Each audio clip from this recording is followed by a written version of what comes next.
Po të shkojmë me pyetjen e radhës, e cila thot kështu.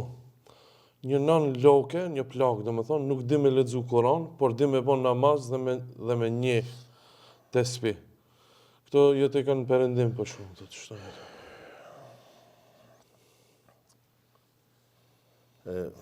Zoti thon në Kur'an la yukellifullah nafsan illa wusaha. Allahu subhanahu wa taala nuk e ngarkon askënd përpos sa ka mundsi.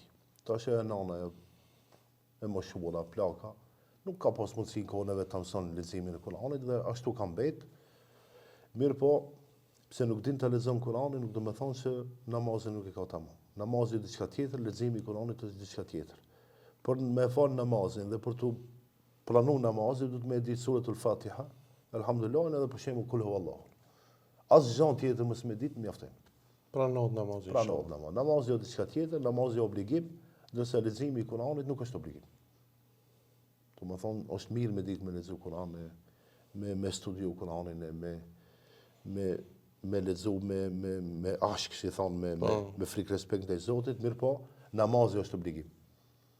E jo leximi i Kur'anit.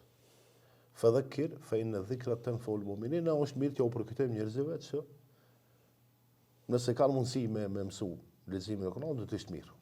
Po nëse nuk din me lexu, atëherë në ta ndëgjojnë. Tash mundësitë i kemi me ndëgju.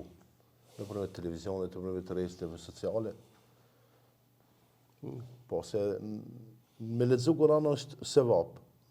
Po edhe me ndëgju Kur'an është sevap. Këtë e pashkryt, një tesbih, edhe kjo mirë, vëllë Subhanallah, alhamdulillah, Allahu Ekber, astaghfirullah. Sa më shumë në të bëjë. Sa më shumë në të banë, inshallah Allahu subhanahu wa taala pranon dhe e shpërblen me xhenet. Amin.